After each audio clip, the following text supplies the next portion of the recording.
All right, guys, what's going on? Back again, making big moves. UFC 252, talking about O'Malley versus Vera.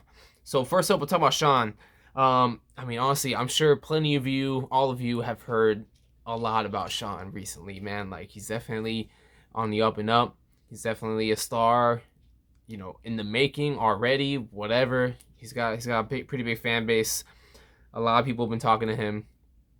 So I'll try to keep it short on him and talk a little bit more about Cheeto because I'm also a really big fan of Cheeto, especially rewatching his last couple of fights, man. Um, this is probably going to be Sean's biggest challenge. It's honestly probably going to be both of their biggest challenges. Um, Cheeto fought Yul. Actually, you know what? We'll talk about Cheeto in a second. We'll talk about Sean first. So obviously in that last fight against Eddie Wineland, it's that beautiful knockout, that fake uppercut to the straight right hand. So iconic now that you got fighters naming, calling for that by name, calling it the O'Malley, which is fucking awesome, man. Interesting thing about that fight, rewatching it, I've noticed that he actually went for it a couple times before. I'll make sure to put that clip in. He went for it a couple times before, so I'm wondering if he saw that in Wineland's style, saw that as an opening that he could create or exploit, or if maybe that was just something that he just does. Like he does throw a lot of feints really well. He does fake around really well, so maybe that's just something he naturally does.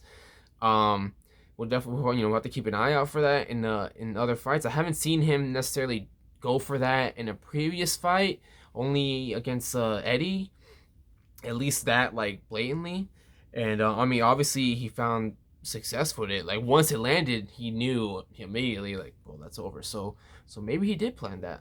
Maybe he did see something that that he could exploit there. So anyway, besides that, so Sean, he definitely likes to circle around a lot, circle around against the cage, move, feint, fake you out a little bit, and then throw something. He'll circle to the left one way take a couple secs, stand there, move his head a lot, and then circle the other way, and then throw, and then keep going left again. So he likes to keep you guessing a lot. He likes to keep you kind of back a little bit with a lot of kicks to the body, kicks to the head.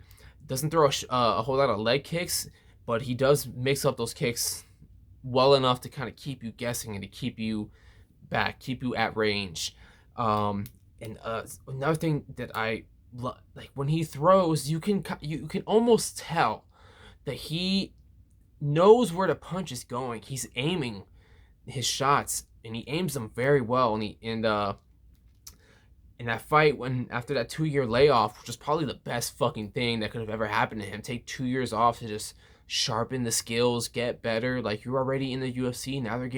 They're basically giving you a 2-year break to just build and evolve, and he did just fucking that. He came back against, god damn it, what was his fucking name? Shit, can't remember. Not gonna edit this.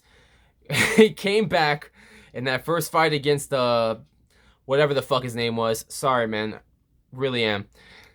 He looked fan-fucking-tastic. Took him out in the first round. Disappointed about the stoppage, but whatever. He and you can tell in that last exchange, his opponent had him kind of up against the fence for a second, but he took a second to aim where his shots were gonna go, and he caught him a little bit with the right, but used that with the momentum of the right hand to push his opponent up against the cage, and then once the guy looked to see what was happening or what was coming next, Sean took a second and then threw that kick, landed, definitely hurt him, even though the guy kind of blocked it. He hurt him through his guard, and then he just finished the fight with a couple of strikes, and then that was all she wrote. So he has really good speed. He throws punches from really awkward angles, especially because he keeps his head down. He moves around a lot, has good head movement. It's gonna be a fun fucking fight. Now Cheeto, man, Cheeto, love watching this dude fight, man. Real impressed watching him fight. Very fun to to watch. He likes to take chances. He'll go for risky stuff. He's gonna come straight fucking at you. He'll take a shot to give a shot. He does really well getting up against the fence and then just unloading on you. In his last fight against Andre Ewell kind of had a similar style to Sean, just doesn't do it as well. And he got tired. He definitely got tired. And but it gave Cheeto a little bit of trouble in that first round.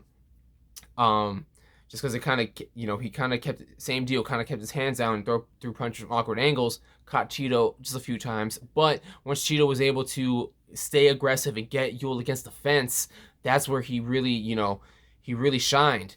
And the fight moving forward, that was pretty much the story of how it ended. He got Ewell up against the fence after throwing some excellent leg kicks. That's definitely one thing that Cheeto does very well also. He throws some very fast, very hard inside leg kicks. And he did that against Ewell, and it definitely hurt him. It definitely affected him, and it backed him up against the fence, and that was pretty much it for Ewell. He got him there. He just beat him up, took him down, finished the fight. Excellent from Cheeto. And then this fight against Song Yadong, another great fucking fight. Unfortunately, Cheeto got the loss by decision. It was very close fucking fight though. Both guys aggressive. Both guys coming forward, that Terminator style, will take a punch, give a punch, don't give a shit. But Cheeto very fucking game. Song Yadong coming up, Song Yadong definitely showed that he had good power even against Cheeto, and you can tell that Cheeto felt that power in that first round. But into the later rounds, just didn't fucking care about it. So he took it really well, and in a couple exchanges up against the fence, Cheeto definitely got the better of him there. A couple of clinches up against the fence, again Cheeto definitely got the better of him there. Was able to take Song Yadong down in the third round. It was a really close intense fight. One thing that impressed me the most was just that his pace, and especially in the third round of that fight, that the pace that he was still able to keep, that both guys were still able to keep, still able to just just keep clashing against each other, keep fucking throwing. It was just fucking great. So Cheeto's never been finished. In the last, he's won 5 of his last 6 fights. He just lost that last fight to Song Yadong, but before that he was on a streak of KO submission, KO submission, KO submission. Then Song Yadong beat him. So this is gonna be a very dangerous fight for Sugar, for sure. But this has fight of the night potential on it. I think if Sean catches him a couple of times, it's probably gonna take more than one shot, more than a couple to put down Cheeto. I think Cheeto's gonna eat those shots from Sean pretty well. I think Cheeto's gonna try to stay aggressive and get Sean up against the fence. He definitely has shown to have the capability to do that. So let's get into it. Let's talk about big moves. Sean's big move is circling, fast hands, good head movement. What do I think he's gonna if he's gonna knock Cheeto out, which has not been done before? How is he gonna do it? Probably or can he do it? Can he? Song Yadong I would arguably say has more power than Sean, but Sean is very accurate. So I don't fucking know.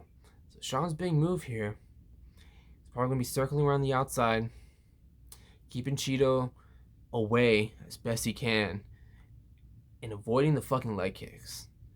Because Cheeto's big move is gonna be that inside leg kick, outside leg kick all fucking day. Limit Sean's movements, get him up against the fence, beat him up there, try to get a takedown. I'm sure Sean's been working on his takedown defense, but why not test it? Cheeto usually, he likes to use, I wouldn't say he likes to, but it seems like that first round for Cheeto was the feeling out round. So if Sean doesn't put him away in that first round, Cheeto's gonna get a sense of him, and I think we're gonna see a lot of up against the fence, a lot of clinch work from Cheeto. So we'll see what happens. I'm really excited. See you guys next time.